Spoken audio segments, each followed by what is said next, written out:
Come at all events, if you have to live 6 months on bread and water to make up for the expense. In 1876, the United States of America celebrated 100 years of nationhood, with an event the likes of which the world had never seen before. It is impossible to describe it. Nothing but seeing it with your own eyes can give you any conception of its magnitude. Suffice it to say that everything that was grand, beautiful, useful, and ludicrous is there. Some of the wondrous things on display at the Centennial exhibition in Philadelphia included a machine for washing dishes, a kindergarten class, a 1,500 horsepower engine, a wallpaper printing press, and the arm of the future Statue of Liberty. But perhaps the most important thing to be seen was a demonstration of the telephone by Alexander Graham Bell. Of what use is such an invention? Well, there may be occasions of state when it is necessary for officials who are far apart to talk with each other without the interference of an operator. Or some lover might wish to pop the question directly into the ear of a lady and hear for himself her reply, though miles away. It's not for us to guess how courtships will be carried on in the 20th century. The Centennial celebration was about progress, but at least one group came to protest. When Susan B. Anthony and other women's rights activists were denied permission to present their point of view, they staged a counter-centennial nearby. With sorrow, we come to strike the one discordant note on this 100th anniversary of our country's birth.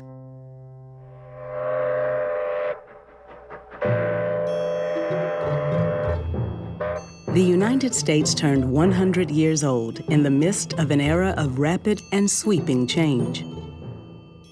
The country had emerged from a civil war that had preserved the Union and abolished slavery. Its geographical boundaries had been extended across plains, deserts, and mountain ranges to reach the western shores of the continent. Its agrarian way of life was being transformed into a complex industrial economy. Massive immigration was changing its ethnic identity. And railroads were connecting it at all points, creating a transportation web that moved people and products all over the continent. You see that we've grown a good deal in a century. But just think how big we will be when you come visit us again in 1976. Don't forget to come and bring all of your neighbors along.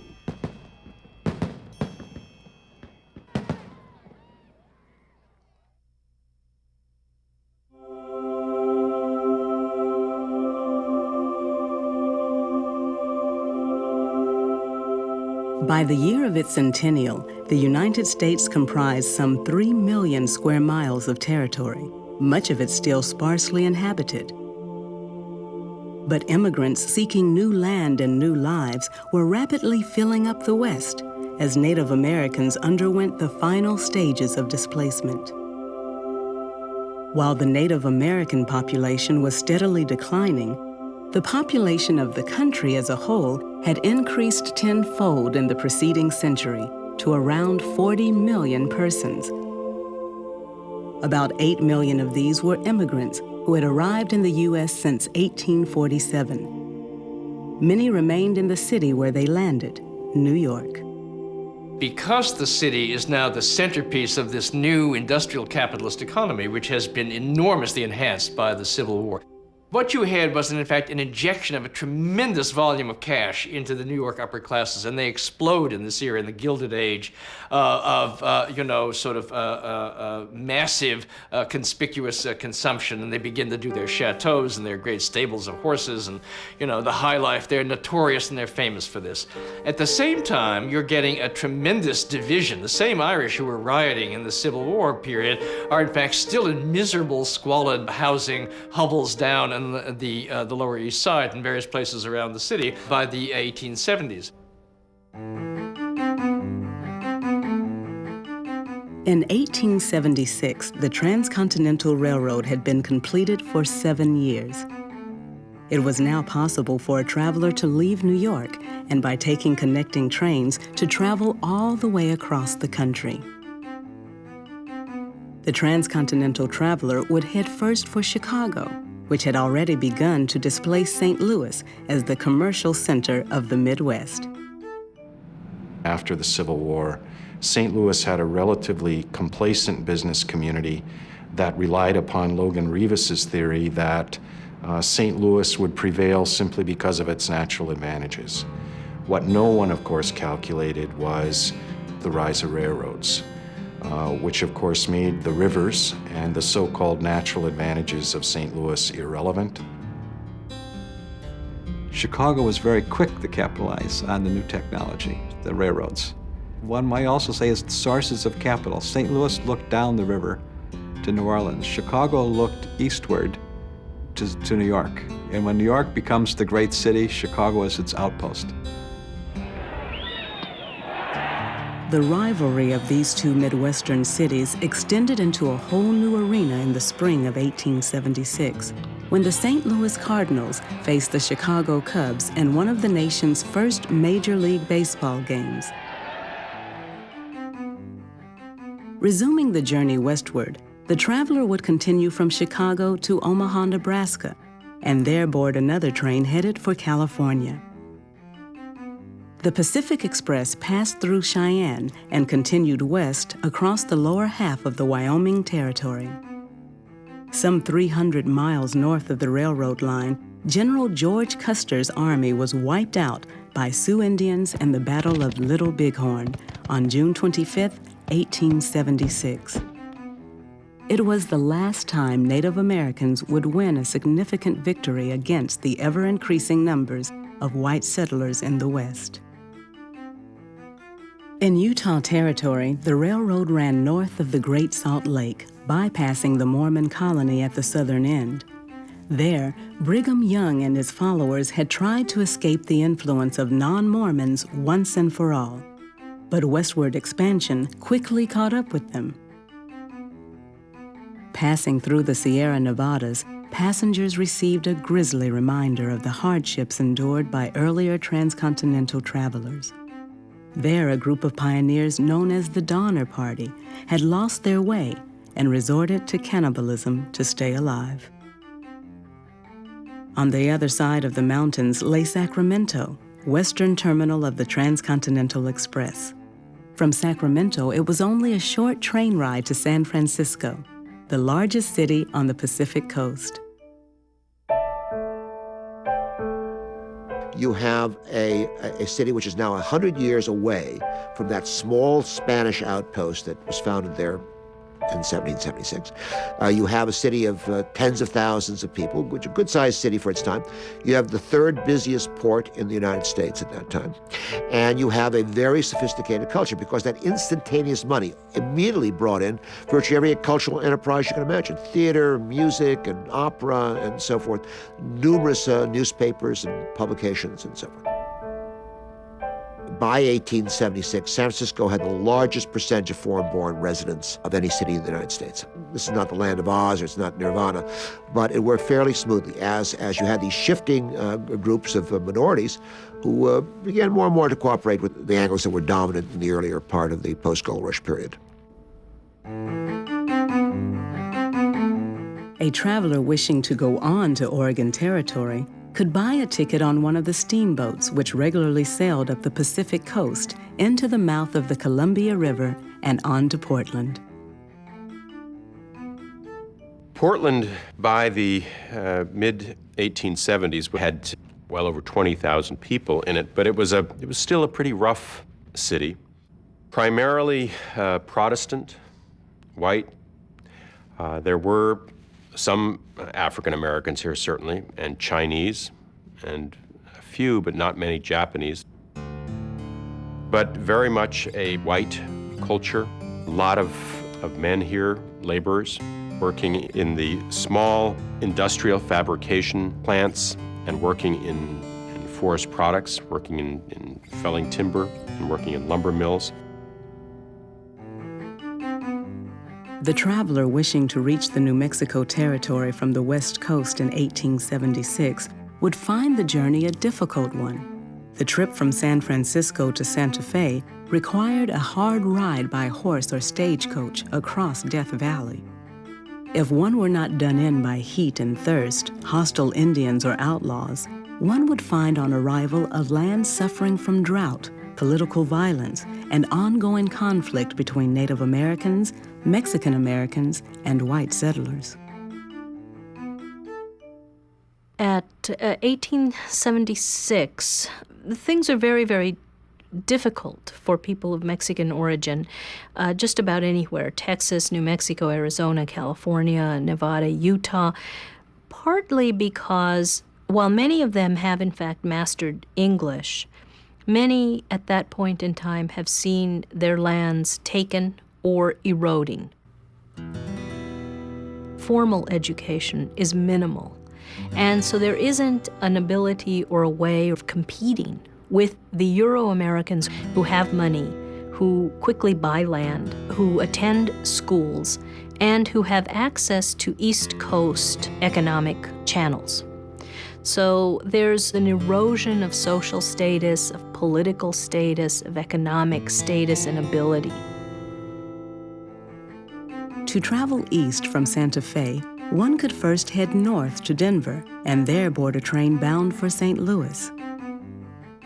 Not far from St. Louis, in a small town on the banks of the Mississippi River, lived an imaginary boy who also made his debut that year. Like it? Well, I don't see why I oughtn't to like it. Does a boy get a chance to whitewash a fence every day?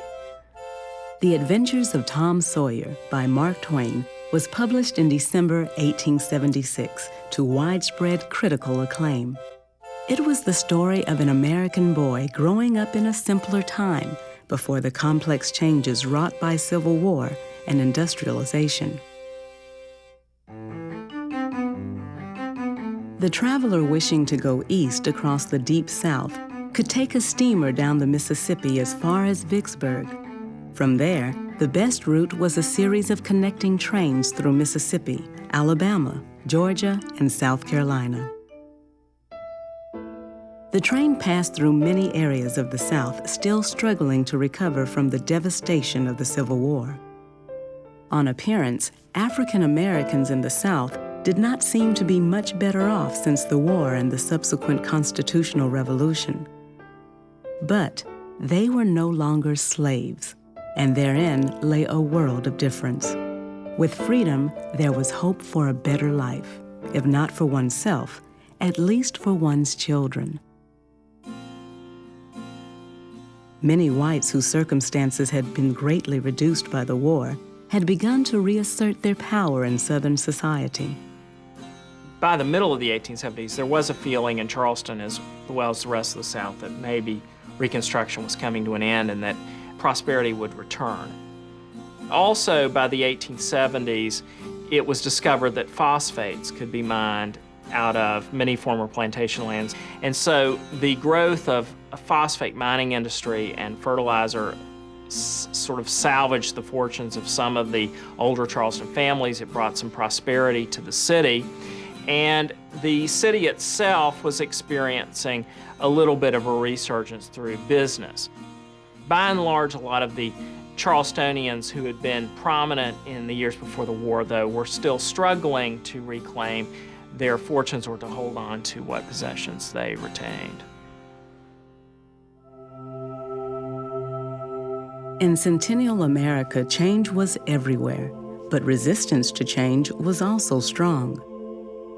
While the racial and ethnic balance of the country was steadily shifting, discrimination remained powerful. Movements for women's suffrage and women's rights were greeted with ridicule and hostility.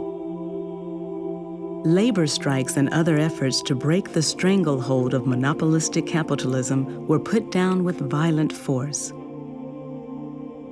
America was changing, but the change did not come without cost.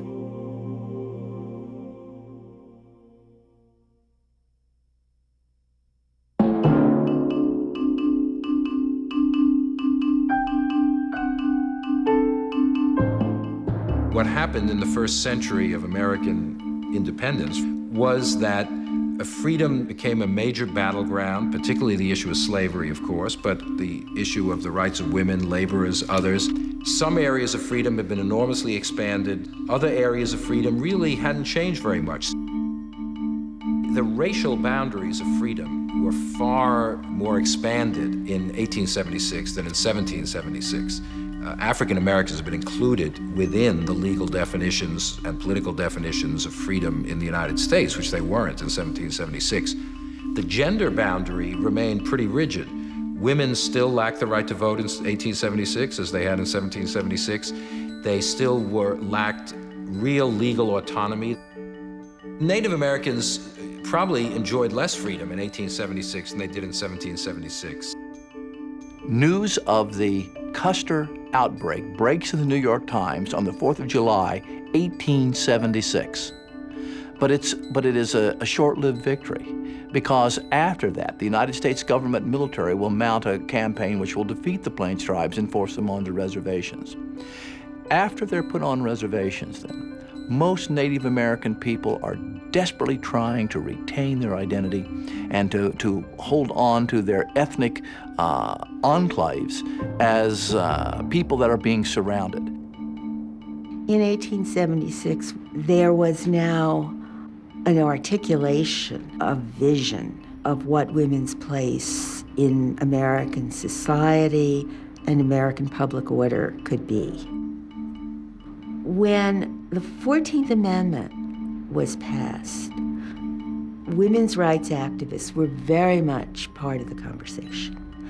And the opening section of the 14th Amendment, with its ringing statement that all persons born or naturalized in the United States are citizens of the United States and are entitled to equal protection of the laws.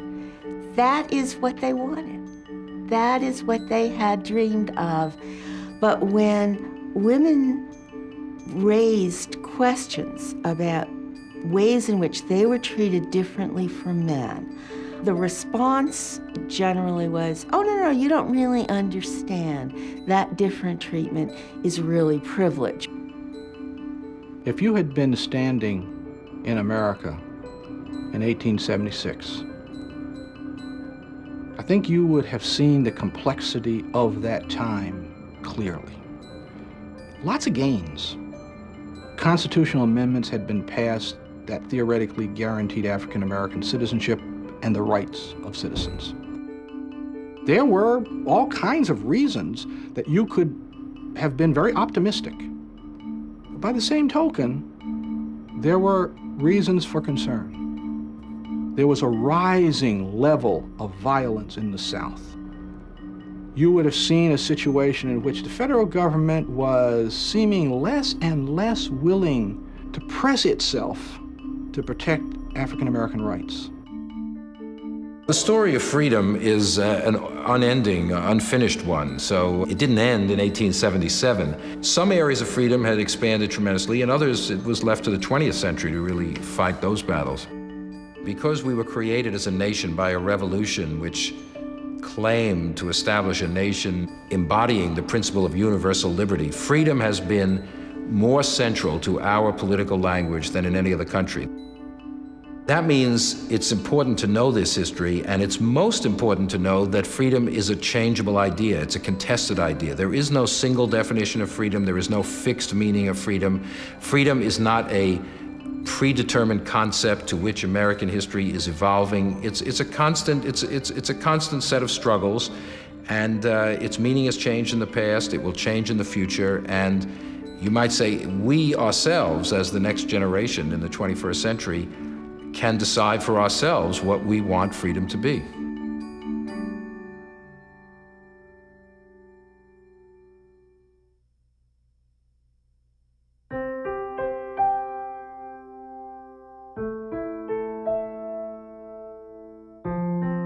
As the meaning of freedom has changed over time, so too has our understanding of American identity.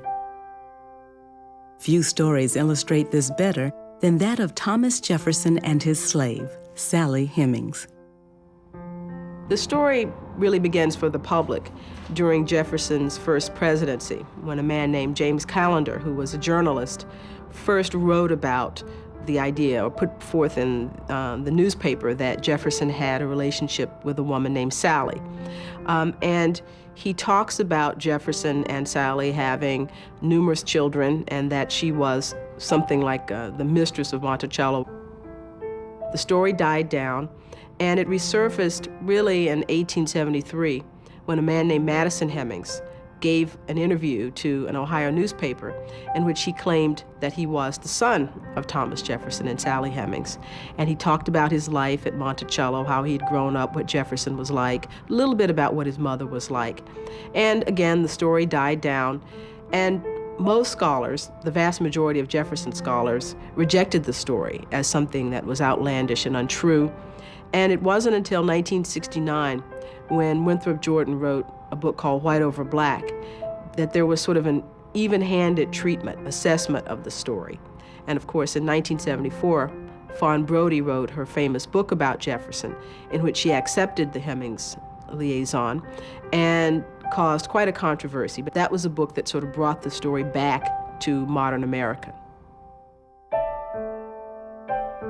In 1998, after almost 2 centuries of denial, DNA testing confirmed what many blacks had known all along, that Thomas Jefferson had fathered at least one, and most likely all 6 of Sally Hemings' children. For many Americans, this revelation underscored the paradox at the heart of the nation's history. How could the man who wrote the Declaration of Independence have held his own children in slavery? But perhaps even more important was what it pointed out about the American identity. What the Jefferson-Hemings relationship tells us is that master-slave sexual contact was common, and that it resulted in children. And because it resulted in children, it resulted in America. It has made America a much more mixed-race place than we typically think of it as being. If Jefferson is seen as sort of an icon of America or a representation of America, the fact that he was involved in this relationship with this woman says something about America. When you see Jefferson descendants who are white and Jefferson descendants who are black, I think it causes people to think in precisely the way that history is supposed to, as to how did we get here? And a family is the most concrete manifestation of that. One of the most interesting things, you know about the DNA tests that have now linked Thomas Jefferson to the children of Sally Hemings, which means that the descendants of Sally Hemings are, well, some of them say, we're the white descendants of Sally Hemings. Some of them say, we're the black descendants of Sally Hemings. I say, what the heck does race mean? What it means is that it is constructed by society. We are now entering the 21st century in which demographers tell us white people will become the minority in American society. People of color will be the majority of American society. If it was to a person's advantage to become white in the 1840s, 50s, and throughout the 19th century, might it be to a person's advantage to become a person of color in the late 21st through the end of the 21st century? And so all of us who are part Native American, part Asian, part Hispanic, part a variety of things, who under other circumstances, if we were light enough, just say, well, I'm white, might we not become people of color? It's going to be very interesting to see how our notion of race changes in the next coming 2 or 3 generations.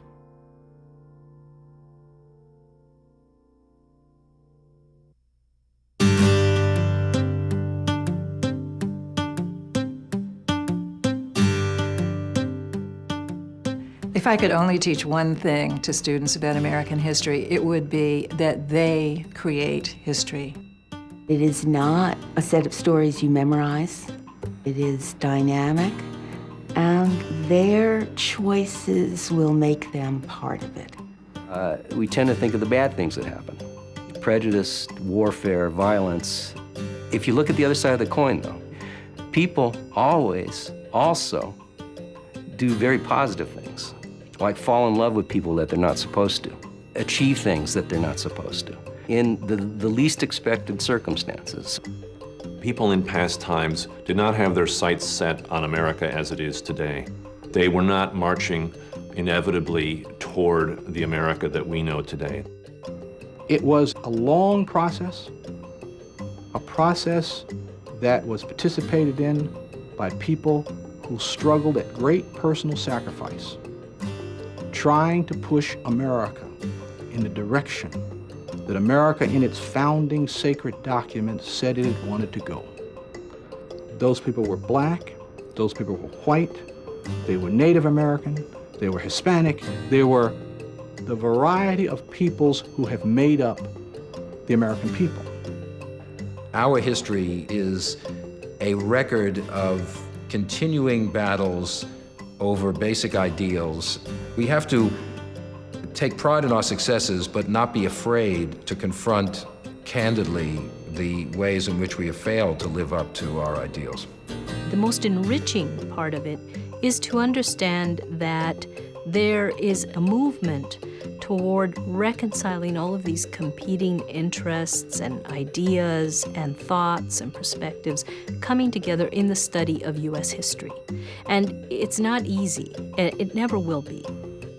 What it is to be an American is not something that you inherit. It's always up for grabs. It's always a contest. Winning that contest deeply matters, because one of the worst things you can do is write off the idea that it matters about being an American.